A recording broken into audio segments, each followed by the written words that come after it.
What's up, guys? Thanks for tuning in to another episode of Niners News here on 49ers Hive. My name is Zach Hernandez, and as always, I'm joined by my co-host, Matt Llewellyn. And today we're going to be talking about Jimmy Garoppolo and whether or not he's a franchise quarterback for this team. Matt, give it to me straight. It's starting to look like he might not be. With the caveat that I still need to see more. It seems like every time we get a glimpse of Jimmy Garoppolo, something happens that kind of takes him away, whether it was the ACL injury in 2018 after that such a promising start to his San Francisco career, to, the ankle sprain that took him out, earlier this season, and, no preseason for him. So it really makes it hard to evaluate him properly, but I think he's shown enough tendencies that there are some warts on his visage that we need to, not overlook. His decision making remains suspect at best. He, consistently has just off ball placement. His ball placement is not very good. And it's really annoying that there will be times where he'll miss just an open guy, or it'll just be off, or he doesn't get it to him in a spot where they can really do something with it. There was a pass to George Kittle where it was behind him, so George Kittle had to hit the ground to kind of secure the catch instead of getting yards after the catch. But then he'll throw this beautiful dart in between two defenders, and it's on the numbers, and it's just why can't you do that all the time? And I think that's going to be a key theme with him, is inconsistency. And, again, that's one of those, is it because he always has stops and starts to his career and he can't get that momentum? Or is that just who he is? And, before last week, I would have been like, well, it's the stops and starts, and he looked really good against the Jets. But I think that I'm starting to lose that kind of the edge on that argument to be able to say, no, we need to give him time. I think the clock is really ticking on his time as the guy here. And I think that Sunday was the first time where I kind of got the inkling that Kyle Shanahan is getting a little fed up with it. I know that he said all the right things after the game, and he alluded to the fact that Jimmy's ankle was sore, and it is his right leg, so that's one that you kind of have to drive through to throw the ball. But, that still doesn't excuse the bad decisions. That jump ball, throw up the ball on a 9 route to Jerick McKinnon, their safety read that all the way and was able to just pick that off. And then the overthrow was just terrible as well. So, it's one of those things where you kind of have to wonder. You have to start looking at the overall picture and not just base it off the fact that he might have been hurt. It's tough, man, because, and by the way, I agree with you. Sunday, when I typed up my post-game recap on our website, 49ersHub.com, I was, for the first time, I said or wrote, maybe Jimmy's not the answer. Maybe I'm starting to, just like you said, Matt, get one foot off the train and say, whoa, let's pump the brakes here. Let's actually see some more. Because up until now, I had been a pretty big Jimmy supporter and a big Jimmy defender. Anywhere from his horrible games where he makes those horrible Jimmy throws, like Arizona last year at home, or where he had 8 passes in the championship game. I was making arguments for his case. But after Sunday, that was the first time where I'm like, maybe I'm wrong. Maybe Jimmy just isn't good. Maybe we've seen the best of him, and that's where he caps out at. But It's so hard to try and judge when your offensive line is a bunch of Swiss cheese. It's so difficult when they give up. I think after Sunday they now have 53 quarterback hits through 5 games. It's ridiculous. And not only that, he had a good supporting cast as far as weapons, but he only played a first half, and apparently he wasn't 100%, which, if that is true, he shouldn't have gone out there. Kyle Shanahan shouldn't have put him out there. And who knows if Kyle Shanahan is trying to save him by saying, I pulled him because I didn't want him to get further injured and his ankle. Who knows? Maybe it's a little bit of both. Maybe he is trying to save him and his image, and also maybe he didn't want him to get hurt because that was a complete shit show. But at the same time, we need to see more from him, because you're getting paid $27 million per year to play like that. I mean, if essentially we've gotten out of all the 49ers quarterbacks we've seen, we've gotten one half of good play, and that was against the Jets in week 2. So he's got to step it up. There's no more excuses. Once you come back healthy, he should have Weston Richburg by then. The offensive line hopefully is able to gel a little better and protect a little better. But you got George, Ayuk, Debo, you got all these guys, Mostert back, and that should be better than 7 points, which is what we got out of the starting offense on Sunday. Yeah. Go ahead. Yeah. How much better remains to be seen? Because even last year there were times where he was super inconsistent. Yep. But he was like, they had that stat that they always floated out there that like after a Jimmy G interception, his QB rating after that on the next drive was like incredible or whatever. And we just did not see that same type of bounce back from him after this. And I think it's safe to assume that both the hits and the ankle were bothering him. And like you said, you said 54 hits in 5 games? 53, yeah. 53 hits in 5 games. I mean, that blows up the narrative that I've seen floated around there that like the line doesn't play that bad. And I'm like, 53 hits in 5 games is terrible.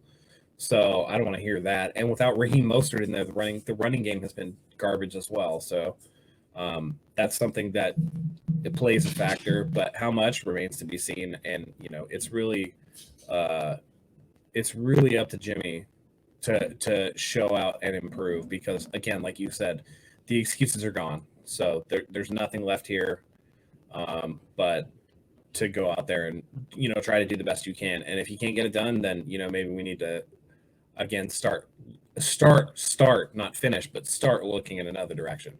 Because until you can replace them, you're kind of stuck with them. So no, I totally agree with that.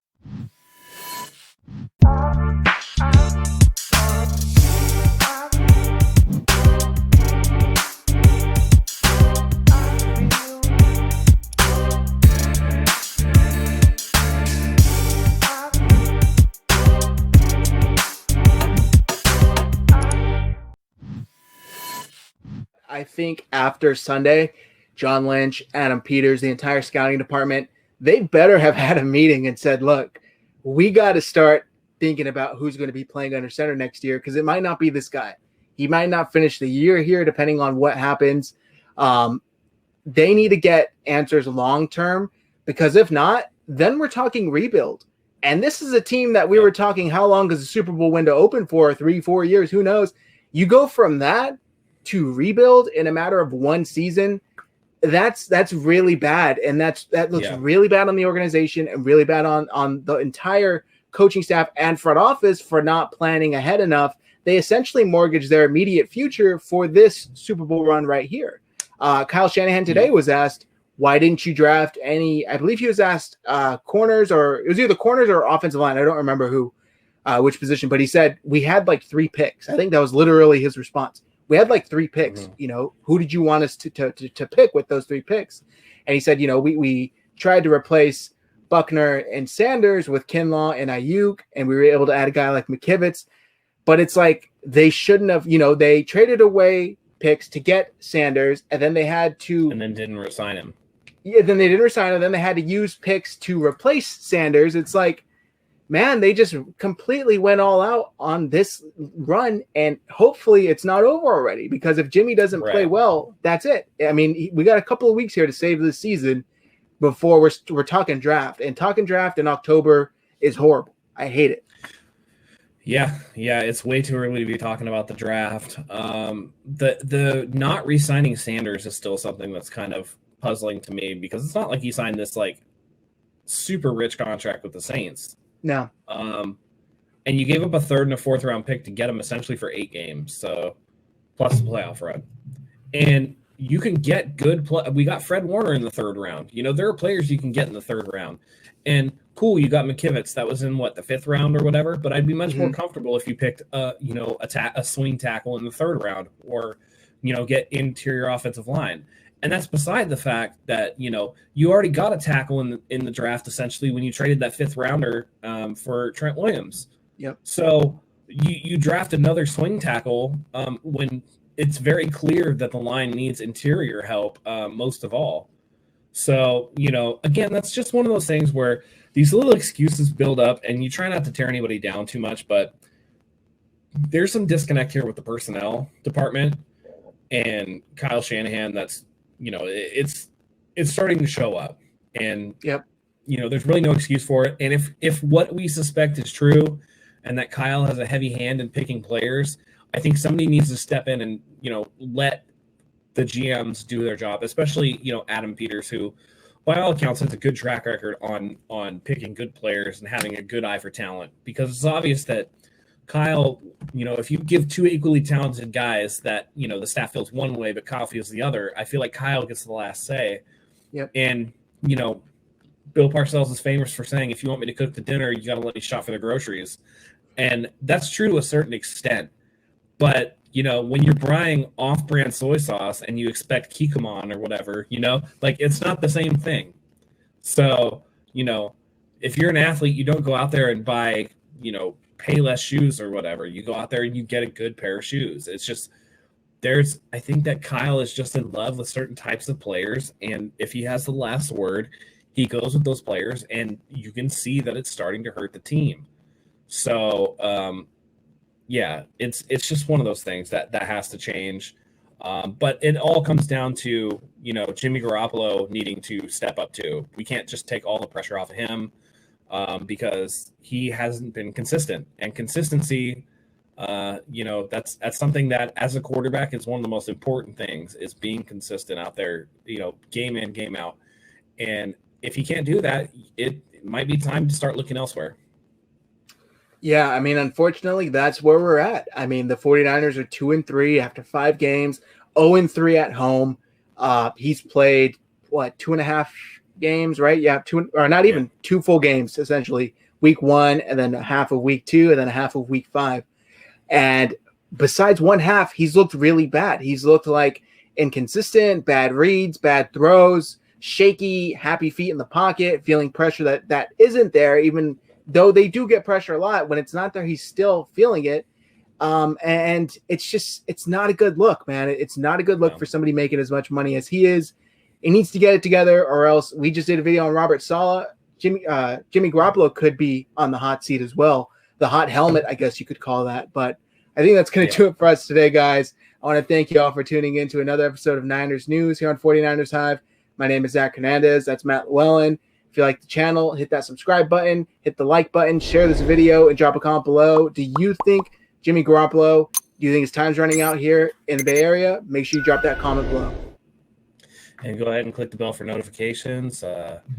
We're going live with videos every day of the week. And until next time, go Niners.